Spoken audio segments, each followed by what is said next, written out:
Howdy Neighbors, and welcome back to Crimson Gray. I am loving this game so far. Alrighty, this is a brand new day. Where is it? Oh yeah, you can tell I did it all in one day. Whoopsie. Yeah, but today... Hello. Is a different day. So let's go.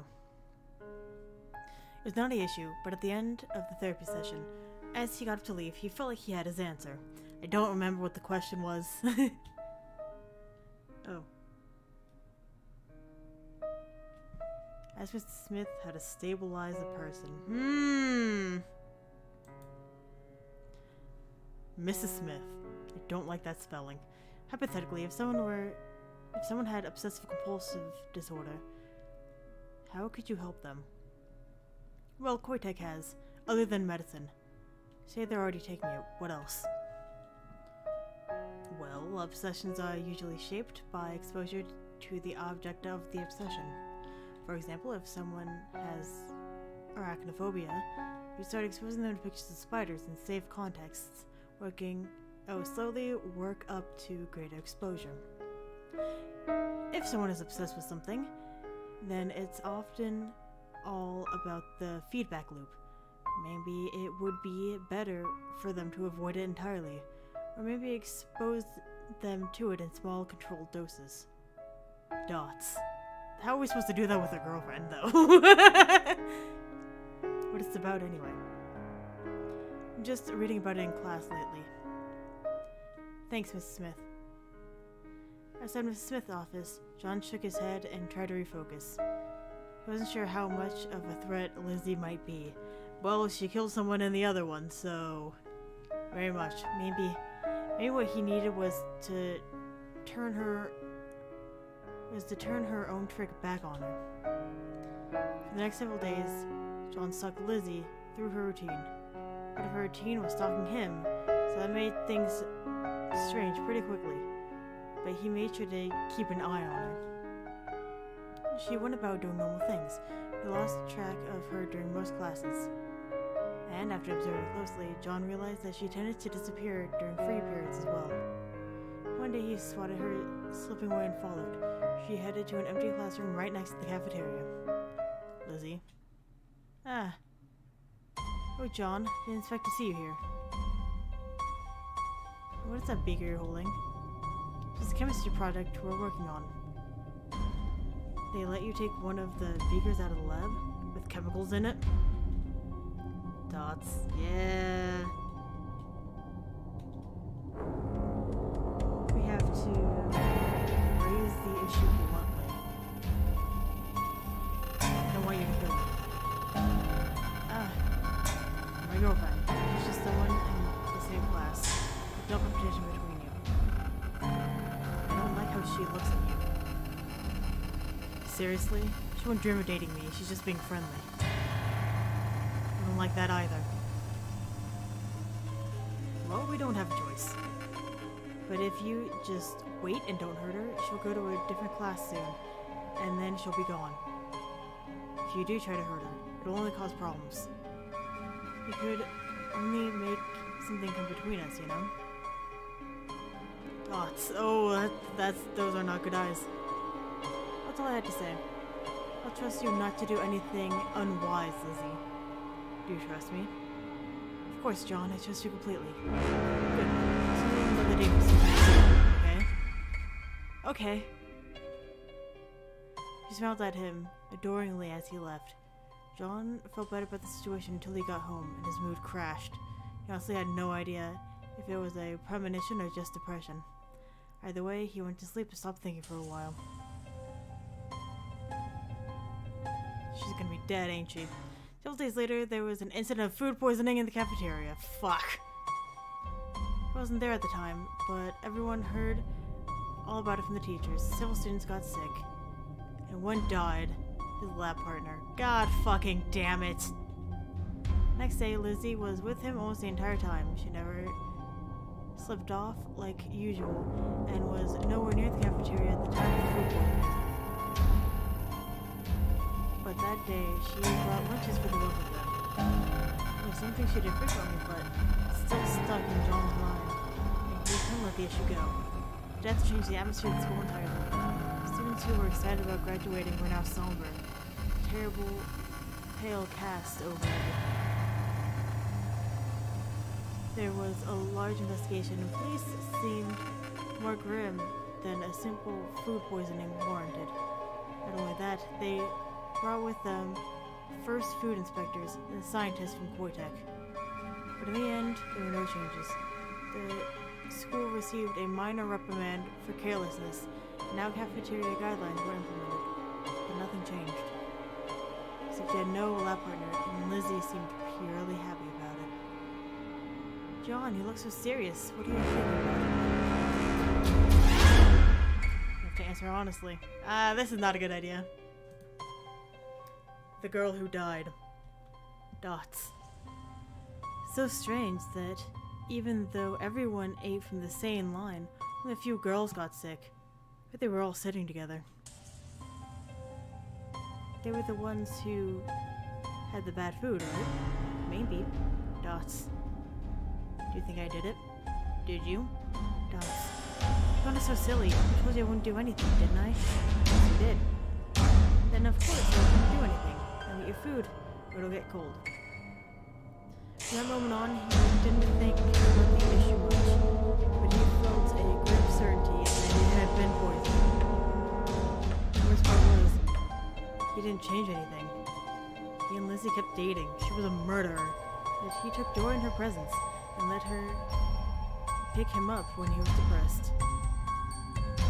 Did that make him an awful person? I wasn't sure. At moments where the world seemed entirely gray, he didn't care.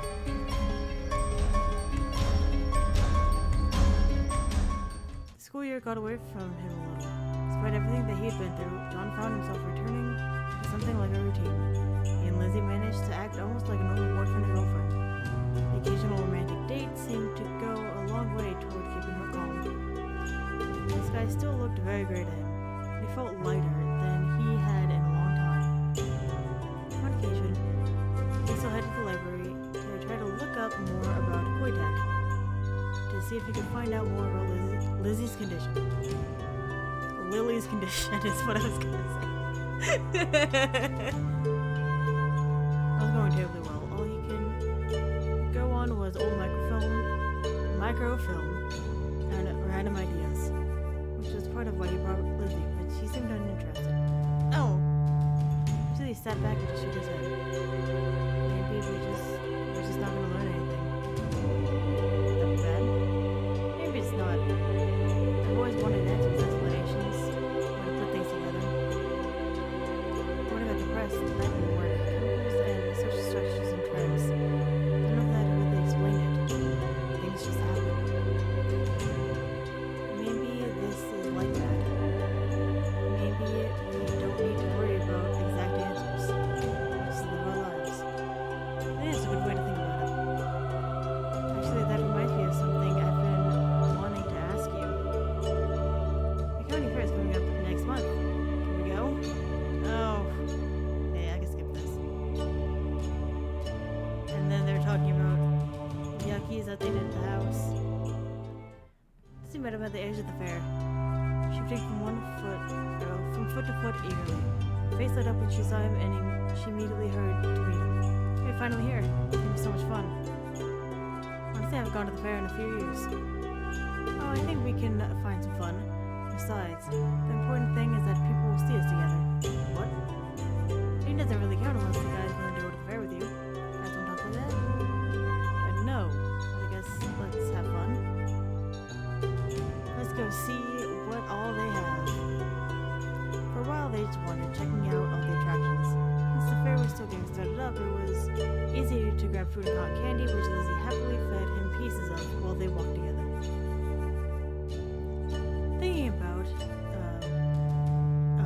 Thinking about what being there together meant for her, John realized that he didn't mind. After what he stuck with her through, this was nothing. He was broken up over trivial things.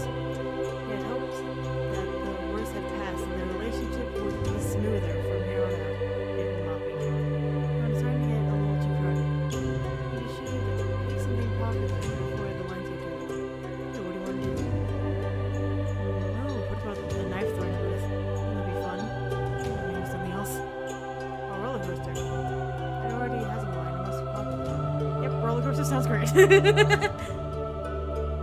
got in the short line, which would put them in the next group to ride. On the line, John actually spotted one of his classmates, currently with his arm around his girlfriend. They waved at each other, but they were too far apart to say anything. Judging by his classmate's raised eyebrows, though, he was expecting more than just a ride. When the poster came back, they strapped themselves in near the very front. Lizzie looked excited, but kept glancing at them. Honestly, roller coasters have never been his thing. You know the one blowing his hair, but he didn't really feel any rush in it. And while he doubted that Lizzie got much of a rush out of it, but at least she seemed to enjoy herself a little. Afterward, she said she needed to go to the bathroom, and he was left waiting for him nearby. You two, huh? Girls? Hi. You blew your chance on the roller coaster, man. What? When they all get scared, that's your chance to move on them. Put their hand first, go around them, and you're halfway there. I don't think she was scared. You're lost, man. And seriously, it is. That girl might be crazy. She's hot as hell. Don't make your move on her, I might. Oh, there she is. I mean, almost everyone looks in the school uniform. She really rocks it. And then they're talking about her chest. Hello, John. Oh, holy shit. Hello, Lizzie. Lizzie, you boys are talking about something important. Maybe we can be off? Yeah, that sounds fine. I thought I was gonna die. Oh yeah, you were. It was weird that she might be upset, but Lizzie seemed more amused than anything. Once they got some distance away, she glanced at him shyly. Do you like them too? What do you mean? Oh, yes, you're very beautiful. I don't want to just be beautiful though. Come this way. Oh no. You're doing that.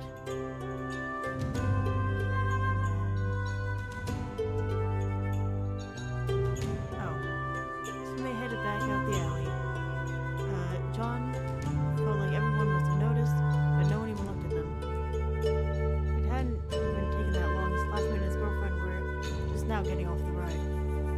It looked like his classmate had done exactly as he planned, now pawing at his girlfriend.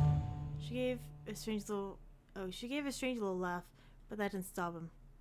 John didn't really care about them. And all he cared about was beside him. Lizzie seemed to be watching him though.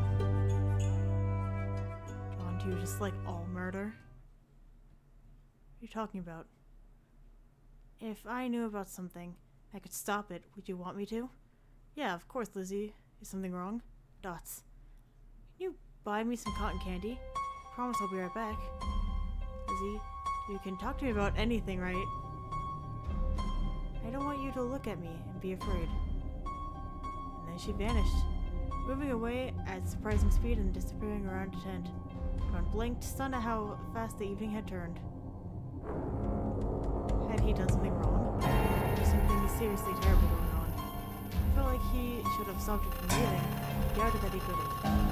He went following her, so he decided to do what she asked and get in line. Pretty long one by now, so he waited through it. He got closer and closer to the stand without Lizzie reappearing. Eventually, he had 2 cones of cotton candy and was left standing there. He was vaguely conscious of the fact that he probably looked ridiculous with one in each hand. Yet that feeling was overwhelmed by the growing sense of concern. And that's when the police showed up. They seemed to come abruptly, sirens wailing, uniformed men and women moving through the fairgrounds with grim expressions. Anyone who asked them what was going on was told to stay back. With them, John realized that there were a number of others dressed in unmarked body armor. They were armed like some private army, yet he didn't see any sign of where they were from. Increasingly uncomfortable, John gathered with the other confused fairgoers. They were clustered around a woman who seemed to know what was going on. It was horrible. The boy was just opened up, like a wild animal had attacked him. The police were saying it looked like a knife did it. Wait, who died? I didn't recognize him, but it was a boy around your age, and there was a girl with him. Her throat cut right open. The policeman made a call. Next thing I know, they moved me away and everyone showed up. They wouldn't tell me anything else. John stumbled away from the crowd. He started brightly colored, trying to get and dumped it in the trash can. What's going on? He didn't want to think Lizzie could have done it, but he knew that she could. But what she had said, John, this made him look around wildly, but he didn't catch a glimpse of her. Instead, he began looking around desperately for any shadow she might be hiding. Sorry, it was too late. I underestimated what she was. See what he talked about. I spotted her, a slightly different colored shadow behind the building. When he rushed over to her, she didn't run. Of course. Feck. John. Though she tried to wipe herself off, there were still lingering streaks of blood all over her hands and shirt. John stared at her, realizing she held her hand to the side to hide something from him. No, please believe me. I'll kill anyone for you, but I didn't kill him. Him? What about her? She was the one who did it. Stop it, John. You can't stand around talking. That's fine if you want, but we have to get away. He stared at her, wondering if he could believe anything she said. He didn't want to believe she would have murdered both of them, but he knew she was capable of it. John, please, you need to come with me, right now. He knew... Now he can see for certain that she was holding her knife. It trembled. No, her entire body was trembling intensely. Thoughts.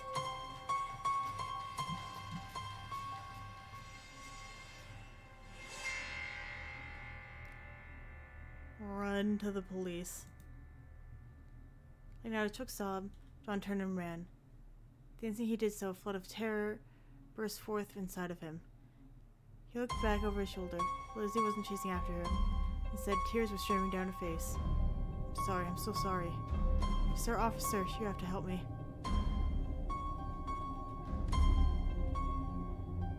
They took him into private custody as soon as he arrived.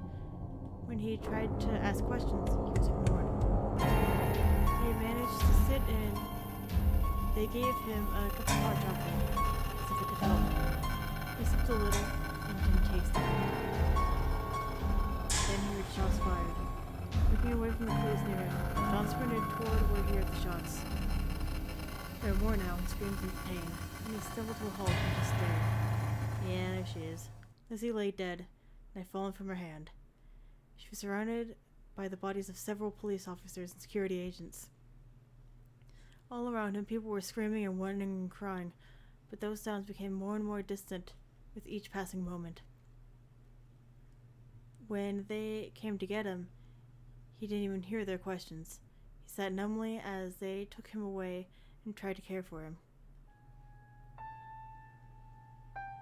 He thought he was given food, medicine, and counseling, but none of it reached inside his inner self, which still stood over the field of bodies. Even the sight was starting to fade, though, overwhelmed by the endless gray, until there was nothing else, and it was over.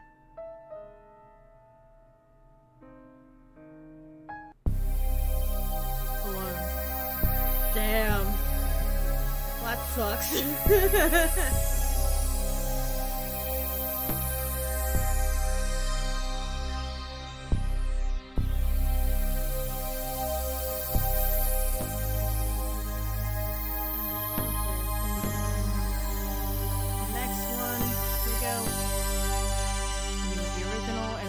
Just gonna skip it. The thing is that I don't know how to edit. Okay, if I'm being completely honest, I really just cannot for the life of me. I'm trying to figure it out. It's just not working out very well for me. Mainly because I don't have the time to really learn how.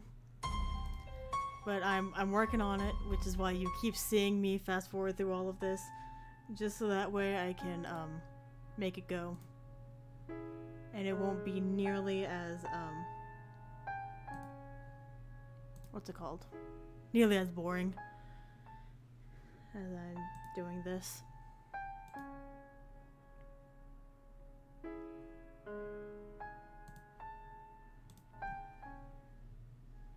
Oh, I should probably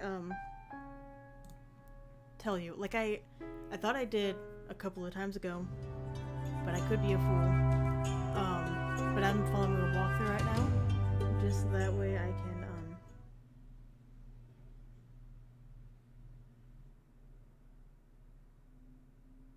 what? Oh. Just so that way I can make sure I get everything right, and then we can see everything. Because I really like this game. I think it's really cool.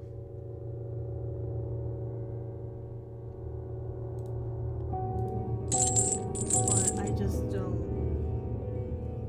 want it to be boring for everybody. Look for tools.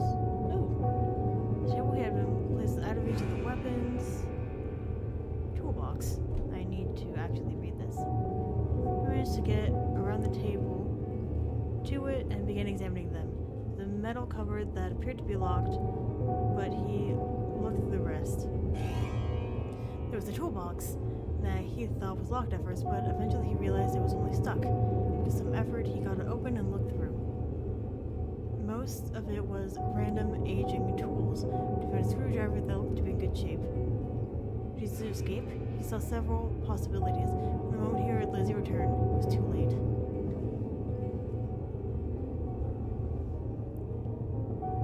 I was looking through the toolbox, and then request old medication, and then look for tools again. The screwdriver that he found earlier, John began to work on the metal cupboard.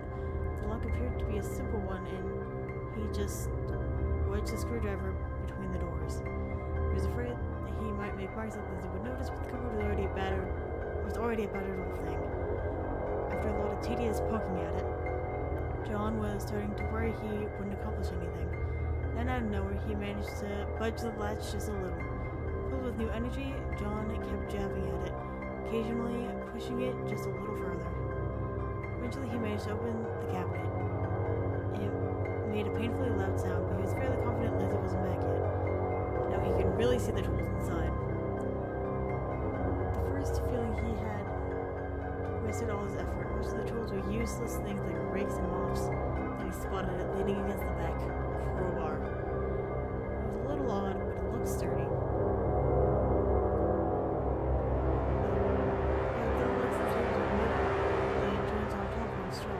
Even if he struck with the crowbar, he could bend it a little. The idea filled him with a little hope, but he rejected it immediately. He was wasting too much time, and there would be no way to hide in acting like that. He needed an escape just after Lizzie left. Instead, John replaced the crowbar, closed the cupboard, and returned to his seat, hoping the fact that it was unlocked wasn't too obvious.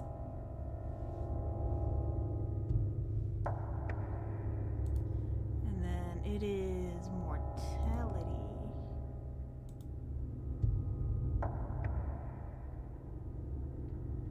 Oh, right. That reminds me, you ran out of your drug, right? And then she destroyed it. And then make something for Lizzie. And desecrate. Oh. Sorry, but I can't agree with that. What? What if John, I love you?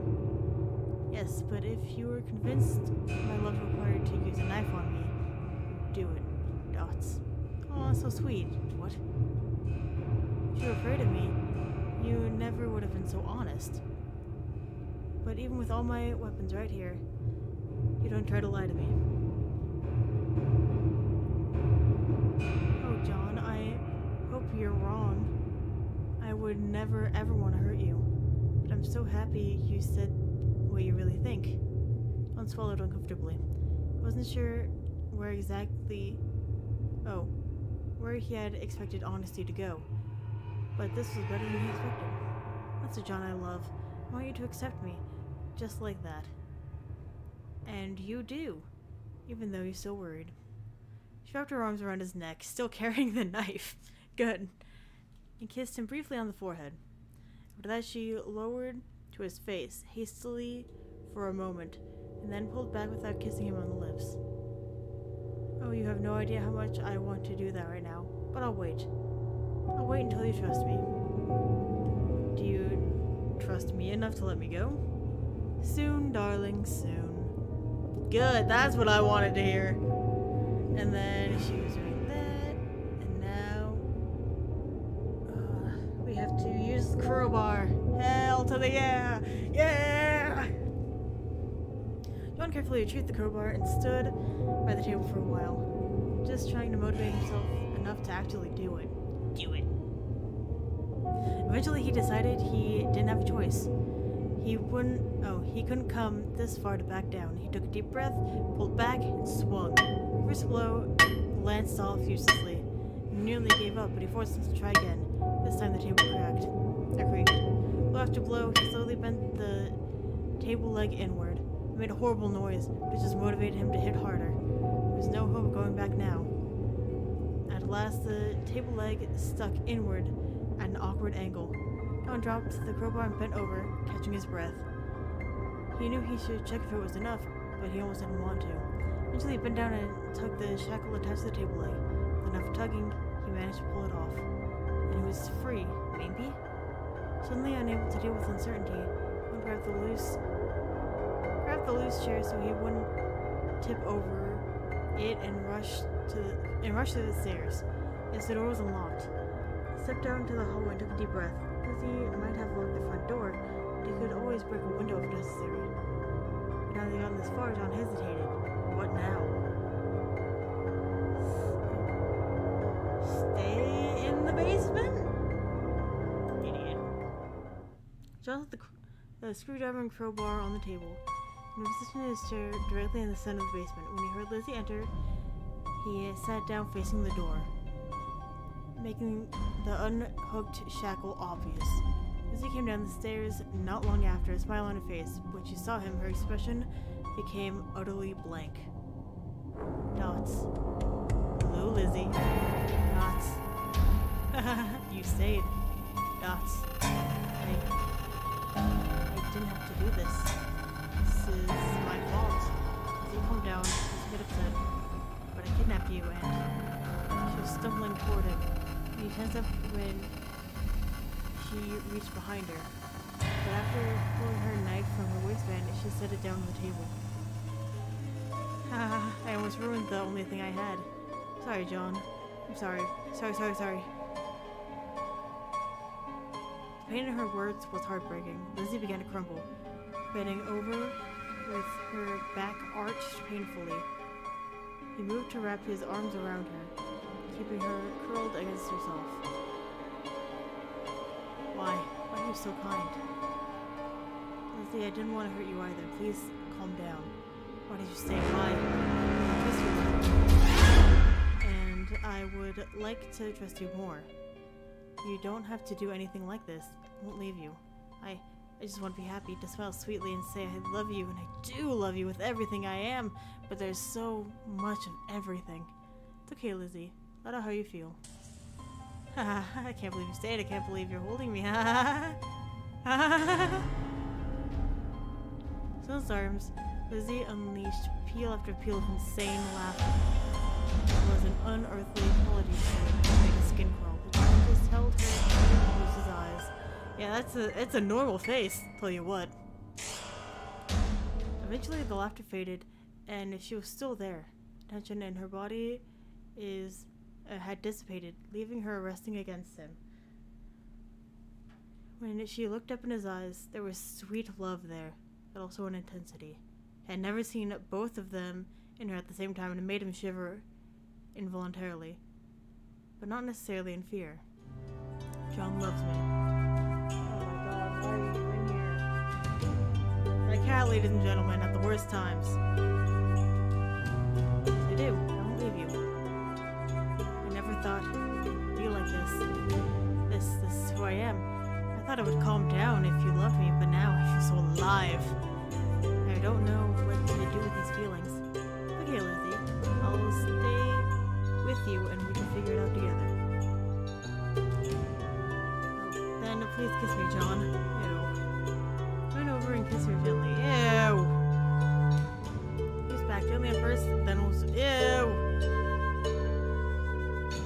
wild and unhinged, utterly unlike any of his fumbled romances in the past. His fingers dug into his back, and she kissed until she had to pull back, gasping for breath.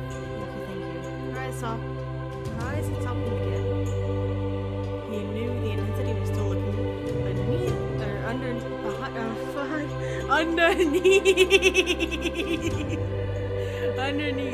the peace he saw on the surface, and no longer frightened him. He felt like he could say something, but couldn't find the words. After a moment, he realized that Lucy had fallen asleep. After a moment of uncertainty, he decided to carry Lucy up the stairs. She was much lighter than he expected, and he didn't have a hard time taking her to bed and tucking her in. Lying there, she looked almost angelic. He knew she wasn't, and honestly, he didn't want her to be. John realized that he had stepped over the line and there was no going back. For now, though, he felt emotionally worn out. On the couch, he fell asleep almost immediately. Morning, John. She was right there, watching him when he woke up. He gave herself a smile. Rather than think, there is one day before vacation is over. What would you like to do? Well, I think we spent more than enough time in here. Want to go out somewhere? Yes, I would like that. Possibly, after all that, their date went completely normally. Lucy seemed more relaxed than he had ever seen her. Enjoying herself, whether they were walking or eating or just sitting on the bus. She cast him fruitless glances, but though they held an intense devotion, the desperate edge he had seen in them was gone. He still along the basement. He was glad to stretch his legs and feel the sunlight. It seemed insane that all of that really happened, but now he felt too much of a cathartic rush to feel any concern. When the day was finally over, they returned to her house. She didn't invite him in. Instead, they just lingered at the edge of the property. John, I don't know what to say. I don't have to say anything. Talk about it later. And I'll see you tomorrow, okay? Yeah, see you then. He watched her go, then turn around and walk back to the bus stop alone. The entire ride back, he tried to think about his experiences, but couldn't even begin to grasp everything that had happened. John got home. He found his door undamaged. The entire house didn't look so different, as if it hadn't been abandoned for 9 days. Why are you yelling? It was a single message on his answer machine. His father saying he was going on a company vacation. He hadn't even noticed John was gone. None of his friends had called. He had been taken out of the world and no one had even noticed. One person who cared was Lizzie. Stop messing with things. But she wasn't with him now, and there was still too many emotions to sort through with her. I sat down on the couch and simply felt numb. He fell asleep there for an uncertain amount of time. He slept and did not dream. He didn't felt Lizzie at all. But when he opened his locker, he discovered a folded note in the center. I don't feel like murdering anyone today! Yay! It said, I don't feel like murdering anyone today, surrounded by hearts. This is the most lovely note I've ever received. Despite himself, John laughed. Lucy thought she meant it as a joke. When he looked up, he saw Lizzie in a nearby corner, and she smiled at him before vanishing. They drifted through several classes. Today, he wasn't too different from the other students, and we are going about here. Oh, fuck. I have to ask for more Paxatine. Shouldn't you have enough to last to the end of the month? Well, I don't feel like it's enough. Can I take a double dose? I don't recommend it. I can, however, prescribe you a much stronger formulation of Paxatine. Does that sound fine? Yeah, okay. I would normally do this, but you've been responsive to the normal formulation, so hopefully this will improve your condition further. She gave him a new bottle of pills. They looked basically the same as the old ones, even the label wasn't too much different. But he would take whatever he could get. Within a week, he already felt different. Not better. As if all of his emotions had been flattened into a single gray line. leaving him impervious to the world around him. In some ways, it was comforting. He never woke up too depressed to move, and did his work every day. He also never woke up happy, but the longer he was on the medication, the less he cared about it. The one thing that bothered him at the beginning was that his thinking seemed to have been flattened out as well. Only a trickle of mundane thoughts occupied his mind. In time, that seemed like enough. After all, it was easier not to think about what Lizzie had done to him, or about how she acted more and more erratically now. John, Dots. You weren't the John I wanted, but you will always be my John. Dots. You're not going to say anything anymore, are you? Dots. You're going to be mine. I'll take care of you forever. She took him away, and he walked behind her, because it doesn't really matter what he did. None of it mattered. He had a vague sense that they were on the run from someone, but he just stayed wherever she put him. Soon he rarely even left his chair. Every day she would feed him by hand, clean him with a cloth, give him a kiss at night. Eventually even that faded away. I wasn't sure if he was alive or not, but it didn't matter. What the fuck? Hope Lim is strong on another path. Restart the game for a better result. That was called Caretaker, and that sucked. I did not. That was not it. Okay.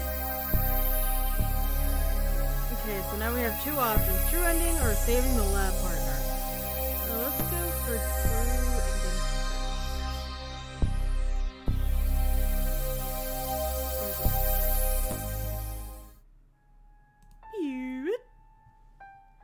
We are going to... Man, I made like all the right options before. We have been doing the exact same thing I did. Cautiously say yes. And then talk to Lizzie. Say what up, baby. Talk to the pharmacist. Say what up, baby. And then Nihilego. And then we say,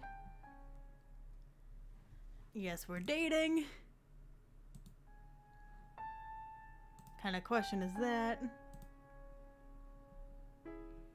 Just keep, oh, we're just gonna keep talking now. Deciding yes it, John just focused on keep the conversation flowing. Lizzie actually wasn't getting a lot eaten, since she didn't talk with her mouth full and listen rapidly whenever he talked. But at least she seemed to be having fun. After a while, Lizzie had her mouth full and happy sighed of satisfaction. She liked the meal. The eagle squirmed to her seat as if she couldn't contain herself. Have a good time.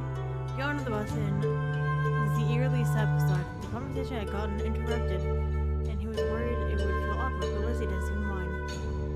After a moment, she gently slid her hand along his arm. Trying to take his hand was too nervous to do so.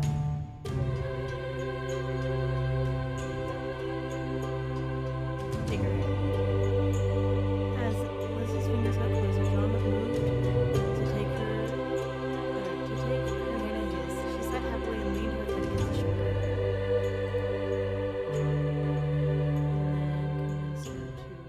Wait. And to the basement we go.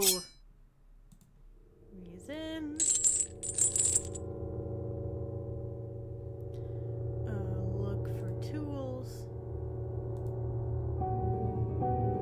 Some medication.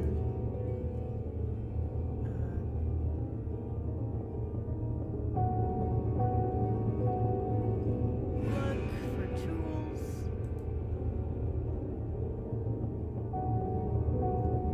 Morality. Make her something, even though we suck at that. Disagree. Crowbar. What happens? Hold on. That's the wrong thing.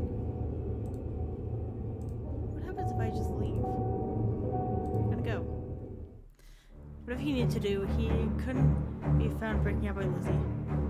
Maybe he could get to the police, maybe just run away, like cats yelling. Whatever he decided, he needed to get out of there fast. He started to run to the door, but the chain almost immediately made it difficult. He gathered it all up the best he could and headed for the door. It's locked, just he suspected. But he went back to get the crowbar. They had short work of one of the house windows. Gingerly climbing over the broken glass, he dropped down to the yard. He was free. For a moment, he just stood there, uncertain of what to do. Part of him wished he thought to bring his homework, and he realized he was idiotic. It doesn't matter after all this. He began moving down the street, trying to get his wits about him. The first thing he needed to do was get further away from the house, but the second thing he was to decide exactly what he wanted to do. The idea of turning Lizzie in sickened him. She obviously wasn't well. She ended up killing someone. If he let her stay on this path, he couldn't be sure. As he half walked, half jogged, he became more and more conscious of how heavy the chain was. He hadn't noticed at first, but it was beginning to wear on him. It occurred to him that he looked like some kind of stereotypical escaped criminal. The police might be suspicious of him. John almost failed at the thought. John. Words floated to him, as if it was part of the mist. John shivered and began to run, but his legs were sore and he was exhausted. He didn't have the strength to escape her. John. She practically seemed to glide after him. Her feet barely touching the ground. Her face was completely blank, her eyes were blinking as she honed in on him. He shouted for help, but no one seemed to hear. Or they preferred not to hear. She caught his sleeve and he tumbled to the ground. John tried to scramble backward, but she stepped on the edge of the fallen train and he realized he couldn't escape. John, why did you leave? Will you even listen to anything I say? Dots. Closer, Lizzie bent down toward him, axe ready. Surprised, he saw a tear roll down her cheek. I'm sorry, John, this is my fault. I'm just watching you. You had something good and pure, and I destroyed everything you touch. The words sounded similar to some of his own darkest thoughts, but it was too late for that. Too late for anything. John swallowed and let the mire of depression consume him. Go on then. Do what you're gonna do. I never wanted to hurt you, John. I'd rather die. Dots. Don't believe me. Well, I mean it. I meant every word. Without warning, she lifted her ass and plunged the spiked end into her own chest. John stared in shock as the blood began to spout. Lizzie stared down without an expression. She brought her axe down on his head. The blow went straight into his forehead. It was over in an instant. His last sight before he was gone was Lizzie dropping to the ground, blood gushing from her chest. And then he saw nothing. Cool. Alright, let's continue what we're supposed to be doing. Stay in the basement. Lie. I know, this vacation felt weird. I felt okay. Not great, but okay. You were able to take a trip with your family? A change of scenery might have done you some good. I wouldn't do anything, but I guess a few things have changed for me lately. Maybe you're right. Time with Lizzie was strange. At times, she was even sweeter and more devoted than before. Occasionally, she showed flashes of something else. Once, when a classmate happened to smile at him, Lizzie explained at length about how she wanted to remember another girl, the other girl, one limit at a time. One just held her and stroked her hair. Maybe he was going crazy, but he no longer minded those parts of her. He much preferred that Lizzie to the one who tried to hide her true nature from him. He wasn't sure if it was his imagination, but he almost felt like there was more color in the sky than there had been before. So he sat back and pondered how to go forward. This isn't working, maybe I come up with something else. And I was at your house. It seemed pretty... Stevens from Poitec. Yeah, so she does not like Poitec. Met him at the edge. Yay! Finally here, this is gonna be so much fun.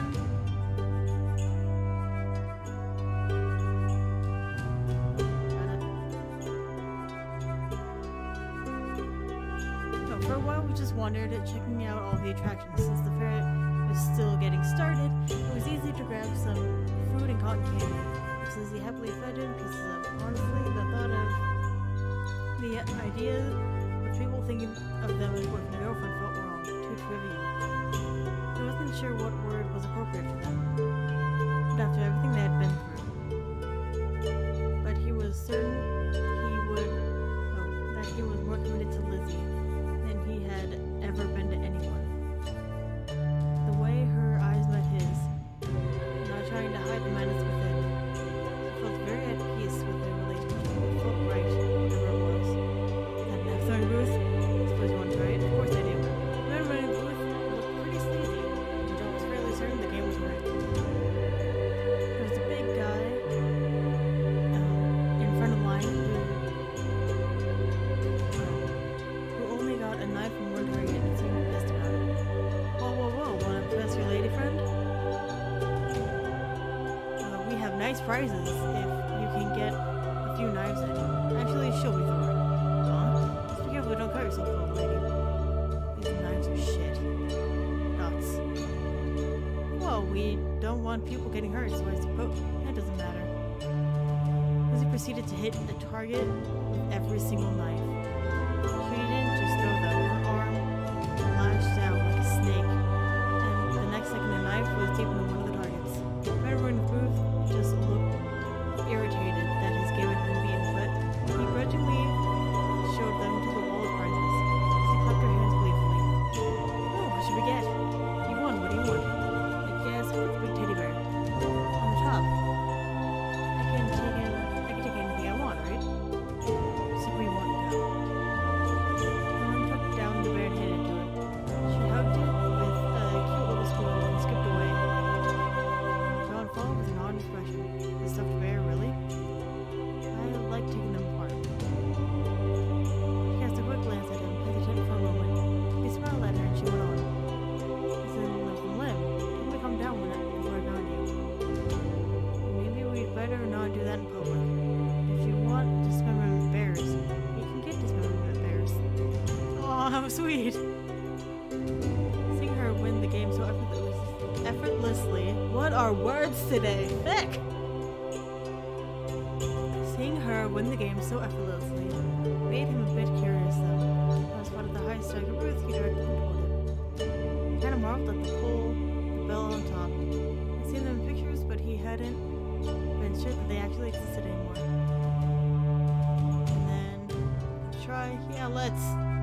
He the pad at the base of the pole, a good swing. The slider went up about halfway. Most of his peers. He was happy with that. He expected to do a lot worse. It didn't really matter. Once he was done, he put in another quarter, then extended the hammer toward Lizzie. Me? Yeah. Don't hold back. Hit as hard as you can. Well, I don't know about that. She giggled and took the hammer from him all the same. While the lights stopped flashing, Lizzie held her hammer in one hand and go into position. When she struck, it was surprisingly fast. She raised the hammer, grasped it with both hands, and then somehow, a second later, she already slammed it down. Hard. The slider shot upwards and struck the bell with a cracking sound before it fell back down. Whoops, too hard. That's what I thought, though. Wait. Do I not get anything now? I think the lights just flashed to tell you you're really strong. That's really disappointing. She didn't seem disappointed, though, smiling at him as they walked on. So, you were curious about me? I was wondering how strong you actually were. I'm not sure, to be honest. But it's always been that way. As soon as I was in kindergarten with the other kids, I realized I had to slow down and pretend to be weak, or they would look at me too much. Well, it's pretty impressive. I like hammers. They're just very messy. Knives are more fun to collect. They're so practical. What feels best in my hand is an axe. Not sure why. This might be another conversation better left for private. Okay. They walked onward, just chatting and enjoying each other. And John almost forgot the fact that he was carrying a giant stuffed bear. He reminded of it when he heard an unpleasant snicker. Yeah. Oh, you're 12. You just ignore them, you know. If that won't be very satisfying, come on this way. And then they were talking about doing that.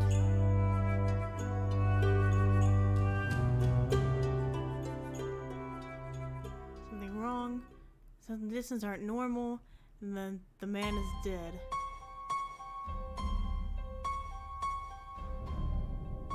They shot her. So she is dead now. We already went through most of this. What do we do? I think we should go. Stay away from this. Arguing with you there. He went with him to a door, kissed him goodnight. That night he had a dream that Lizzie had murdered both his classmates. Saw her standing over their corner of the body covered in his blood. She saw him bared his teeth and smiled.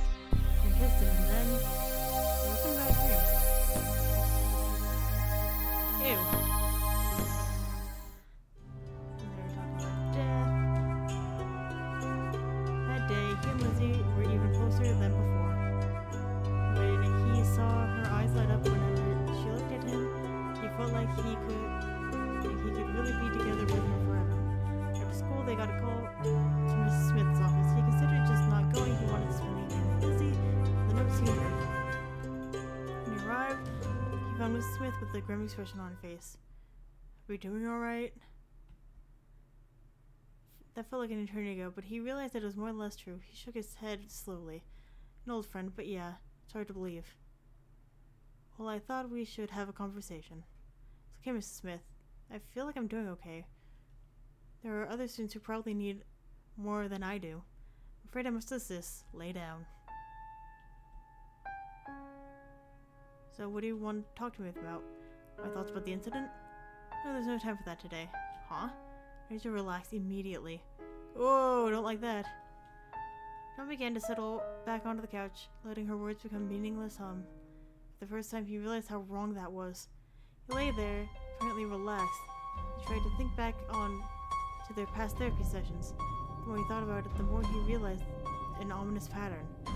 He could barely remember any details. They would chat for a while, and the rest of the session would just be a white haze.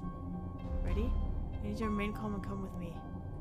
She spoke flatly, as if she expected to be obeyed without question. What was this, some sort of hypnosis? Well? Now listening, she might get upset, and all slowly got to his feet. He wasn't sure how he was supposed to act, but he settled for straightforward obedience. In response, "You've been taking your practicing lately?" He gave a half shrug and just stared back at her. Miss Smith frowned and shook her head and gestured for him to follow. I suppose it doesn't matter. All this is normal. You want to follow me and await instructions. I had no choice but to do as she left the building. But inside, he was panicking. What's he supposed to do now? If he had seen Lizzie, he would have begged her to follow his eyes.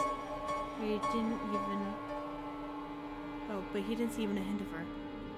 Not even him.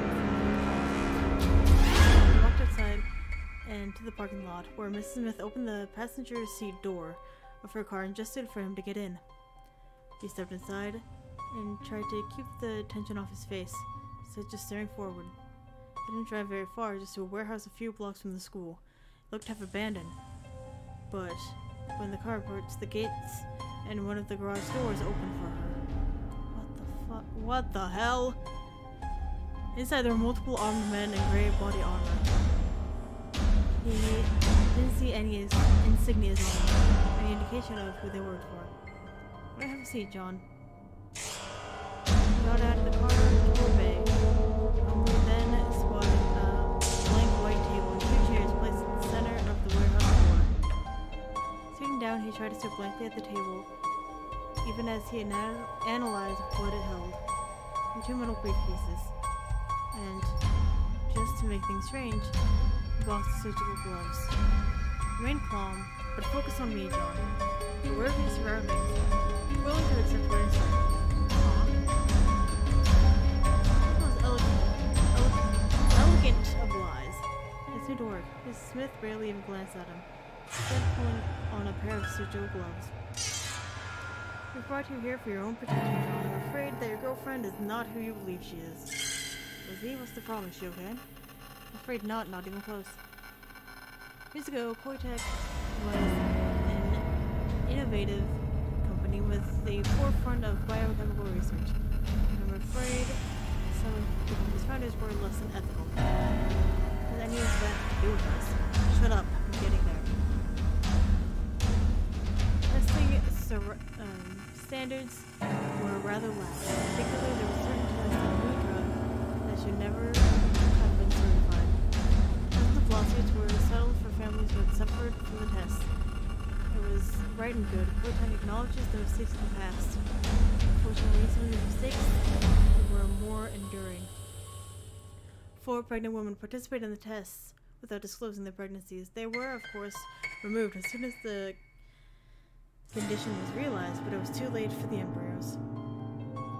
One became completely non-viable and was stillborn. There is conflicting evidence about the second.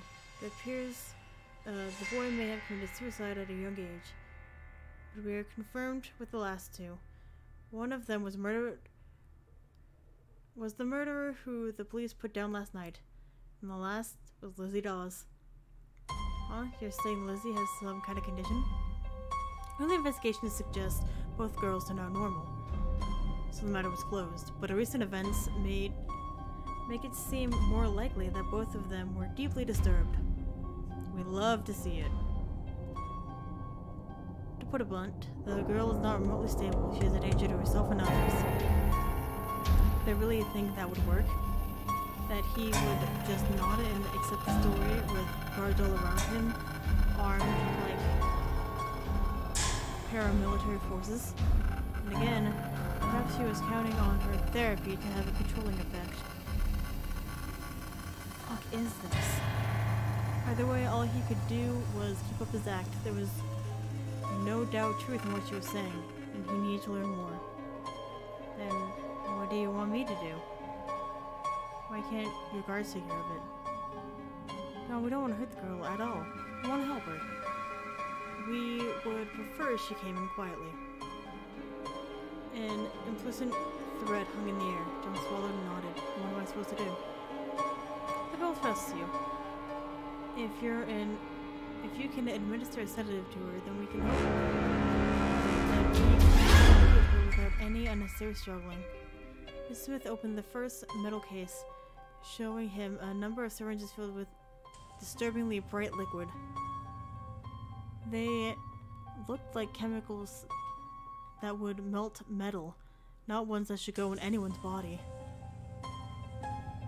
If you are receptive to our plan, it will provide you with a variety of options. We have extra strength sedatives here for you.